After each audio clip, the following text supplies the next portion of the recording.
when the draft law went in effect for that 1 year, in 1940, 39 I believe, or 40, and then the National Guard, they were going to mobilize the National Guard for 1 year and we'd get credit for that. We missed the draft, so I enlisted National Guard for that year, and of course that ended 5 years later.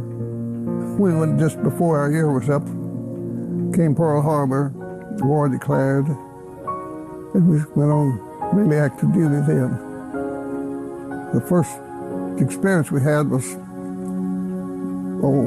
probably the next day after bombing. I don't know, we sent us to Dallas, Gordon Love Field. They had, that's where they were manufacturing those AT-60s out at Midway. And then over in Love Field, we got word that the civilian guard was walking off, and they sent us over there, my platoon over there to guard those planes. And we spent 2 months there. Came back to Camp Bowie. That's where we had our training. Next day we loaded on trains and headed for Florida. We spent the winter in Florida, went on maneuvers in Carolinas, all the hot country, then right on up the coast to Camp Blanton in Florida. And I was on Cape Cod for the winter. Florida summer, Cape Cod winter. We're doing amphibious training now at Cape. From there we landed April 1st, 43. We headed toward Europe. Loaded on a boat, went there and stayed in North Africa until the invasion of Italy. I was trained there for invasion. We went into Italy. That's where my first combat experience. It lasted 4 or 5 days. We had one big battle. We drove Germans back where we could establish a beachhead. We went a little bit too deep, and I got behind enemy lines. And I was making our way back with about 5 or 6 men. We got captured. We met an armored vehicle. German vehicle. It was a little bit too much for us. He got us. There they moved us on into Germany gradually. It took a while, but we got up there. The first day of October, we come into Germany, snowing. Then they moved us from one camp to the other. Finally, stayed up to the end. Well, a sergeant, staff sergeant, they put us in there. They kept us waiting there. Said, you boys make trouble if you stay. We couldn't stay with our troops. It'd make trouble. So that's where I spent the rest of my 20 months there, that place. The food was bad, not much food. For an hour, we'd have about, in the mornings, got a tub. It's all served in a half barrel. They call them tubs. We got that little bit of very discolored tea, hot tea, supposedly. And at noon, you had about a pint of some kind of a soup made from dehydrated rutabagas or some of that stuff. And we got about a quarter of a loaf of black bread. And that was our rations.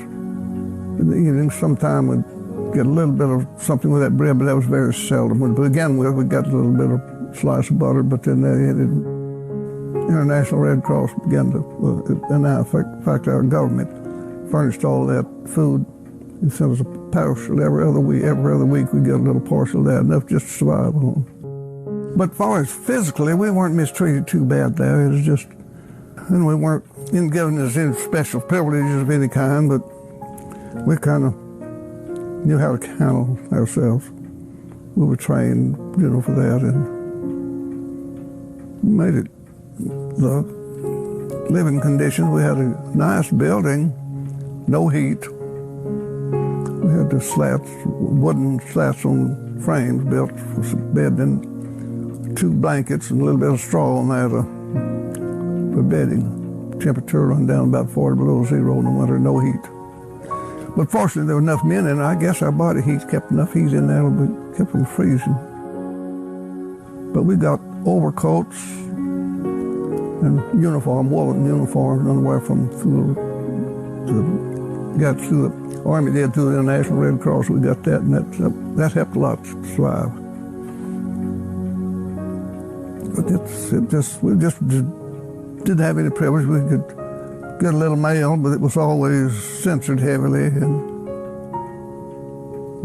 they wanted to have a shakedown. It didn't, there was no, first one we had was, first snowstorm we had, they fell us out about 6 o'clock in the morning, began snowing. It was late October, and it didn't, that was the first snow of the winter. We had snow all the rest of the winter.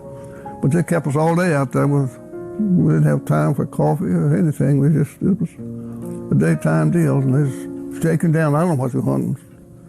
Anything that they didn't like, radios. Because we had that time, though, hadn't built a radio. We did later on. We had a man in there that built a radio from scratch. What we could, tin cans with a lad in out of the Red Cross parcel. He built his transformers. Some tape, some glue, he'd sneak out. I don't know where he got all of his glue out of. They called it a canteen they had. Very seldom had anything you could use, but he built that. We had to get a little battery. One of the guys stole a battery out of a guard's flashlight. And somewhere he got some cigarettes and traded for a receiver and one tube or something. But with cigarettes for money, we could buy little things like that. They guards smuggled them in there for a pack of cigarettes. And then the most interesting part of that was how we hid it from them. So our bunks were started on the floor, starting in 3 high, just first on the floor up.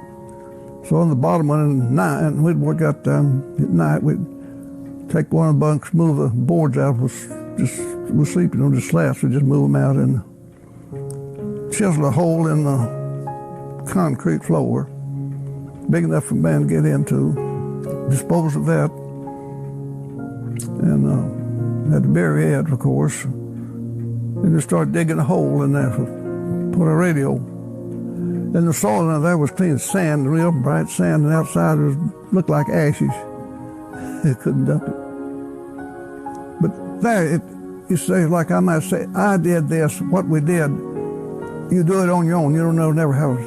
It's kind of organized, but every part of it, an individual, if you're caught, is only one involved. So to dispose of that sand at night, we'd dig out. For some reason, I don't remember, we had to dig a hole out there down under that, or the sand was pretty bright. So I looked at that and I went out and asked the guard, I told him that was pretty, could we have some shovels? We'd go all around our barracks, make it look, yeah, well, that was good, that looked good to him. He brought in 3 or 4 spades, and we had detailed digging that, and what they didn't know, most of them didn't know that's happening in there. Everybody liked a little something. And we just, like the guard, they thought we were just beautifying it, but what we're doing at night, the detailed digging that out, haul that bright sand out, dump it, spread it out in that. Got by with that, and it lasted. I don't guess they ever got it. I don't know if they ever found that radio. But the Lord was with us. He had to bring a wire, electrical wire from the light fixture in the ceiling. The guy did it. And he worked it through the bricks. It was just a brick wall. He chiseled it out and put it out. He got a line of soap we got in, GI soap. You may not know what it is. Take that little sand, looked just like that mortar. And they covered it with that and brought it on down, got it running on around the beds, get to the radio. He's going fine, and you could touch that wall. It had a short in it. He hadn't got that short fixed. So the chief of the barracks, of the camp, came in. He was making his inspection, walking along back there, right over all that, and he was just about looked like ready to put his hand on the wall, and I don't know, somebody saw that and knew what his hand. They yelled out or started fight or something. I don't remember exactly what happened, but they started around to pull his attention, got his attention away from it. So we got by with that till he managed to, old boy was doing that. He was a radio expert out of 1st Armored Division, captured in Africa when they broke through that and fastened a 5-8 pass. But anyway, he got that fixed, and so we set up pretty good all the way through. They never did come in and catch us. One person's all could get in there when he'd get the news from BBC. We could get BBC on it. And he'd go in there and get the news and bring the news back, and then at a certain time we'd get security around there, we would get the news. See, they didn't give us any news. We didn't get any newspapers or radio or anything for news. We had to do it that way. The Russians came through. We got a news, had a little I don't know where the boy got it. We didn't ask questions. That wasn't out of, but he had one of those little, I don't know what's called, a little radio without a tube, crystal set, I believe they are. They moved us, when the Russians came through, they was, just knocked the fences down, and the first echelon said, let's go, if anybody wants to go to Berlin, we were on our way, and they just went on through, and of course the Germans had left the day before that night when they found that it was Russia. And we thought all the time till that night that it was the British and Americans. We had word that the Allies would be in there on this Saturday morning, and it wasn't. It was Russians. Well, the night before we found it being Russians. So they didn't want us to leave. We won't be able to get out and go back to the Americans, and they wouldn't let us. Supposedly we'd have to sneak out. We'd go out in small groups. All of us didn't, but my particular group, there were 4 of us, post-equal. Got up the roadway, they had a roadblock. Couldn't go back. Okay, we turn, go back, get out of sight, get in the woods and go around that. Hit the highway, and it's friendly from there. The Russians were friendly until we got to the river. We're crossing to the American forces. We had, we did several, one day and night, second day, there was an American troop, we ran on him, a second lieutenant. All of us didn't, but my particular group, there were 4 of us, post-equal. Got up the roadway, they had a roadblock. Couldn't go back. Okay, we turn, go back, get out of sight, get in the woods and go around that. Hit the highway, and it's friendly from there. The Russians were friendly until we got to the river. We're crossing to the American forces. We had, we did several, one day and night, second day.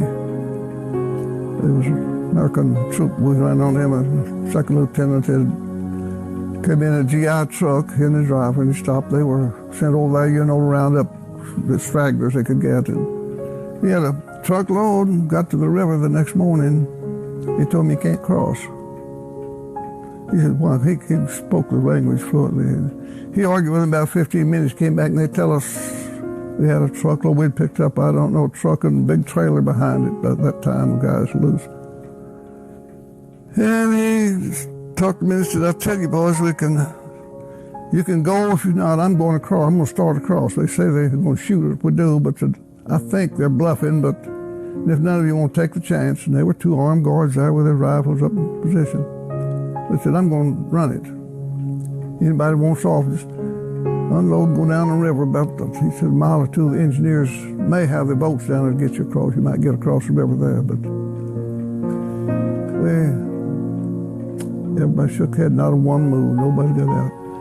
I was loaded, and I was sitting, I don't know, the old GI truck, you can sit on the fender, there's a bar across, and my buddy that had been butted all the way through, always had 2 buddy systems. And I looked at him, Lee, what do you think? He looked over, he said, that's freedom right there. Let's go for it. If he had got to go where we.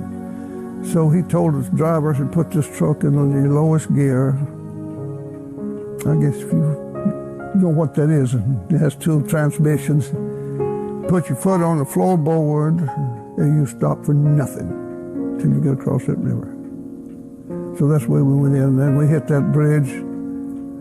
About 30, 40 guys are yelling loud as they could, and making all that noise. And those poor Russians just fell back, dropped the guns. And I don't know.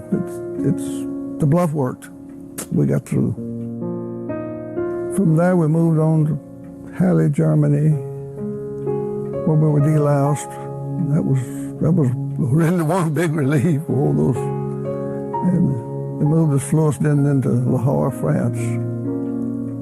And there we were processing just enough. We got in there late the afternoon. They said you would have a bath, uniform, and then before you go over Camp Lucky Strike to get out. So we got in line sometime about dark as daylight next morning before we got to the breakfast, got our bath and uniform all night. That's how many people was coming through there. Got that, went to Camp Lucky Strike, spent a whole week or 2 processing, and they brought me back to Le Havre, the group of us, and was all set up to catch a ship the next morning. We'd been there 2 or 3 days. I kind of had a sore throat and, achy. I snuck off down to the aid station and to get me some aspirin. And they both could put a thermometer in my mouth. I thought, well, that's routine, nothing bad. And he said, the doctor will see you. And the doctor came by and said, can you go get your barracks bag? You want me to sit there? I said, what do you mean? Go to the hospital. I'm going home. He said, son, you may not make it if you start on that ship. You're going to the hospital and got to have pneumonia. So that was another act of the Lord saved me another time. If I'd had that pneumonia back in the other place, no treatment, we would have got it. And we caught a merchant ship. They put us on one of those merchant ships. One of those specials they're building over in California, every week one. Told us we're going on a merchant ship now. The food's not real plentiful. They're just going to divide with you. You'll have two meals a day and a little soup. We thought that we'd been used to less than that. Let's go home. Soon we got out of the harbor, the mate come by and said, boys, I need a little help now as we go along. Of course, we always volunteered for that. But he started, and that mess hall was closed only 1 hour a day. That was midnight. They'd close it to clean up the coffee urns and so on. The rest of the time, night, if you want to go in, you could get cereal, coffee all the time, and 3 good meals. And we got to New York. Before we got in the harbor, he called some volunteers, so I've got to move. They've got in there. And they chunked over pounds, hundreds of pounds of good food overboard. I said, man, what are you talking? He says, look, if I go in here with this food, they'll cut my rations. I can't throw more rations. He said, if I go in, and we made that pretty good. Did go in a little storm about 3 days and nights. We was in a storm in that middle of that ocean. It was a little scary, but the sailor doesn't bother them, so I figured they would go. But we got into there, and then from there we put me on a boat and went to Camp Shanks, New York, up the Hudson River. Stayed there over the weekend, because it was on a train to San Antonio. Got down there, they ran us through a little physical line, not much. Sent us back to, I had to go to Hot Springs, Arkansas for recuperation. I don't know what else, a little more training, reassignment. Had 60 days travel time to get there. We didn't want to use the Army was real nice about that. Instead of putting us on leave, they gave us travel time. Anywhere within the United States, we could travel. So that was real neat. Bell papers. Got a train. Well, we had to get way home that night. Got there, but then on I had travel. Just get on the train, I had a ticket, catch my train, go to Hot Springs, got there and stayed there a couple of weeks, I guess. And then from there we left the boarding train, went to San Antonio for discharge. September 15th, 45, we got the discharge. That was it. My 1 year lasted 5.